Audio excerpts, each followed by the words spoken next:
Il y a quand même des fois où un film ressemble beaucoup à un téléfilm.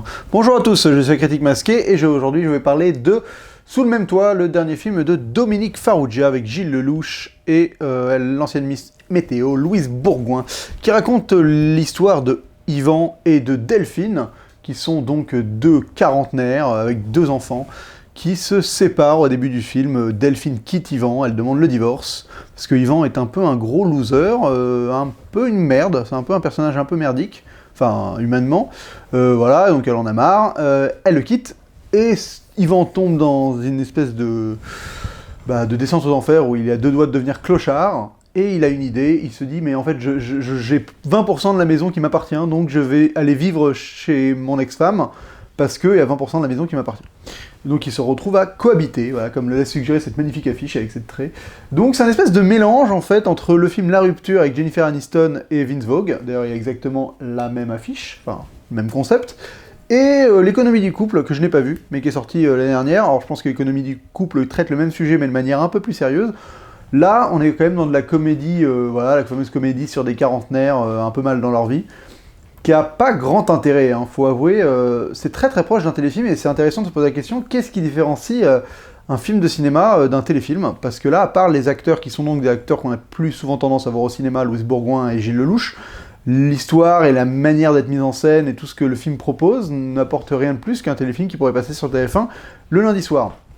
Donc, donc tu vas en salle, tu payes 10 balles, mais tu te retrouves à voir un truc que tu serais capable de voir à la télé sans aucun autre problème. Donc c'est un peu dommage là-dessus. Après, en termes d'histoire et d'humour, je trouve que Gilles Lellouche, qui joue le personnage d'Yvan, est assez détestable. Alors après, c'est ce qui le rend aussi attachant. Donc c'est vraiment un personnage qui est un peu mesquin, un peu faux, qui ment, qui n'a pas beaucoup d'ambition dans la vie, qui fait rien, qui est jusqu'au bout. Alors non, le film va un peu le faire évoluer légèrement. C'est un personnage qui est supposé être le personnage principal et un peu drôle, mais honnêtement, il y a 2-3 bonnes répliques. Je donne à Farrugia le fait de savoir écrire des bons dialogues par moment, donc il y a des répliques qui fonctionnent, mais on n'est quand même pas dans une comédie où tu te fends la poire, les situations sont pas extraordinairement marrantes. Là, maintenant que ça fait 2 heures que je suis sorti du film et je me souviens à peine de quelles situations sont drôles. Il y en a une où il fait à bouffer, mais il sait pas bien faire à bouffer, donc ce qu'il fait à bouffer est dégueulasse. Il y en a une autre où il se met à poil devant sa belle-mère pour la déranger ou pour l'exciter un peu. C'est un peu bizarre, comme il prend une photo d'elle avec son cul. Enfin, c'est des trucs que je peux comprendre que l'idée soit un peu drôle, mais quand tu t'es dans la salle, tu fais bah non, en fait c'est pas très drôle, quoi. Enfin, quand ils l'ont écrit, on se dit ah c'est drôle qu'il va être à poil devant sa belle-mère, tu vois.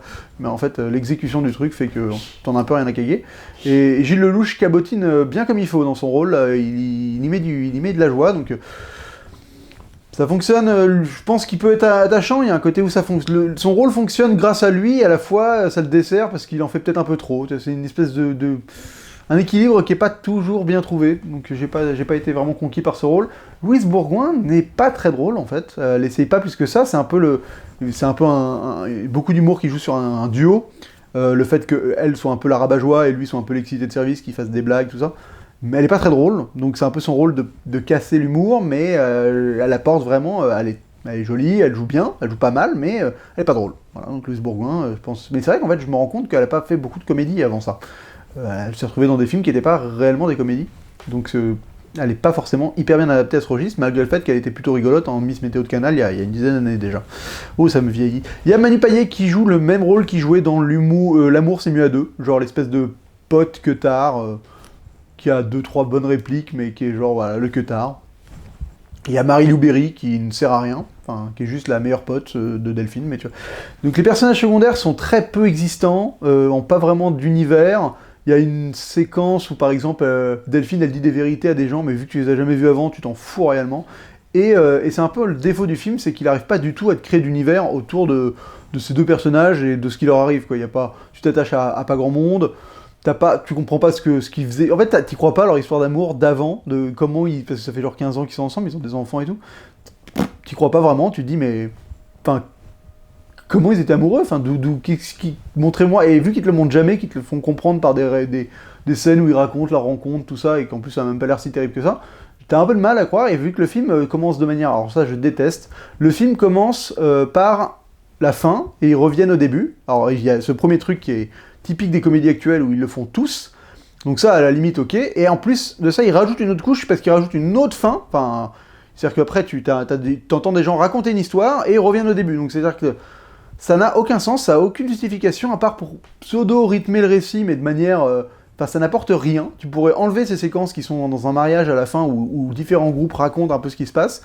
Ça reviendrait au même. Je comprends pas pourquoi... Qu'est-ce que les comédies ont besoin de faire ce procédé d'avoir quelqu'un qui raconte son histoire tout le long du film?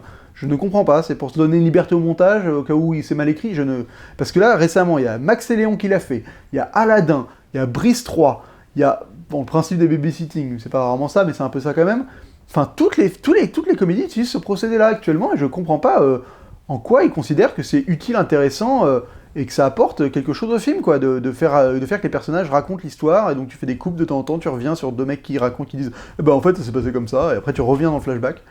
Je vois pas du tout l'intérêt, et ce début un peu bizarre, qui est supposé te donner un peu un suspense, parce que le début c'est genre ils rentrent dans un hôtel tous en famille, Gilles Lelouch, il a genre un cocard à la truc, c'est au ralenti, en mode badass, tu te dis putain il va se passer un truc, et donc à la fin du film tu reviens à cette séquence là, et en fait c'est totalement un espèce de soufflet qui a jamais pris, avec d'ailleurs le Gilles Lelouch n'a absolument pas de cocard, enfin il n'y a rien qui justifie son cocard, à part une espèce de bataille sur un palier avec un mec, enfin tu crois. Bon, c'est vraiment mal foutu, ça n'a pas lieu d'être, je trouve. Donc il n'y a pas grand-chose à sauver dans ce film. Alors le mec qui a un univers d'agent de foot, ça n'a aucun intérêt, c'est un peu survolé. Il n'y a rien qui est incarné, quoi. Alors c'est un... Dominic Farrugia, c'est le réalisateur qui a fait... Récemment, il avait fait un truc qui était plutôt rigolo, qui était bis, mais voilà, ça fait partie des films juste high concept, où le mec a un pitch, qui est bis, c'était... et si deux potes revenaient à leur époque de leurs 17 ans, donc voilà, tu te retrouves avec Franck Dubosc qui se retrouve à 17 ans, et là c'est genre, et si un couple qui se séparait se retrouve dans la même maison, tu vois. Bon, bah donc t'as ça, et t'as pas au-delà de cette idée, donc t'as 2-3 trucs qui fonctionnent, mais c'est tout, enfin ça va vraiment pas très loin, et c'est un peu dommage, alors parce que déjà, Farrugia, là en fait, ce que je voulais dire à la base, c'est que c'est une suite spirituelle de Delphine 1, Yvan 0, qui était un de ses premiers films, et qui était intéressant parce que c'était l'histoire d'un couple qui se met ensemble, tout ça, avec des commentateurs qui commentaient de temps en temps ce qui se passait, tu vois, il y avait Thierry Roland et Jean-Michel Larquet. Et c'était une petite idée de mise en scène qui apportait un truc en plus au film, je m'en souviens vraiment pas bien, mais je me souviens de ça justement, parce que ça m'a marqué. Et là, dans le film, il n'y a rien à sauver en termes d'originalité, je vois pas ce que ça...